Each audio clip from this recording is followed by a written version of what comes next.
Adam Fierstein, we have another looming FDA drug approval decision to discuss. This time it's Alexza Pharmaceuticals. Tell me about it.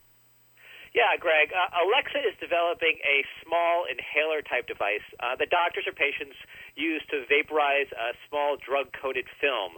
It delivers, the drug right into the lungs and quickly into the body where it's needed. Now, the first application for Alexza's device is for the treatment of agitation in patients with schizophrenia.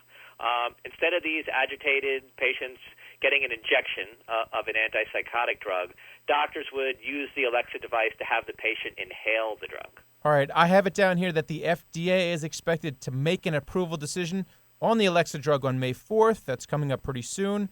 What are Alexza's chances for the good news? This is a tough one, Greg. FDA held an advisory panel for this Alexza device back in December, and the experts on the panel voted 9-8 in favor of recommending approval. One other expert abstained. Now that's a really close call. I would say uncomfortably close call. In this case, safety, particularly lung safety, is the major overriding concern. FDA is worried about what happens to the ability of patients to breathe after they inhale drugs. So has Alexza done anything to allay the FDA's concerns? They have. Alexza has agreed, not necessarily in a voluntary way, but they've agreed to restrictions on the use of the device, which may be enough to get the thing approved.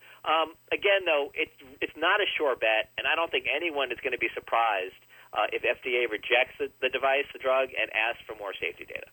Well, it seems like that's what investors are thinking. Alexza stock is down by about 30% since the beginning of the year. So it looks like investors are also skeptical of the coming decision. I think that's true. Alexza really doesn't trade like a stock which is about to receive some positive FDA news. But on the other side, that's a situation where, traders who have the intestinal fortitude for risk and volatility, that's a way for these guys to exploit and make some great returns. This market is fueled Stock pickers market. Stocks have rallied this year. We're coming into a Monday where we're getting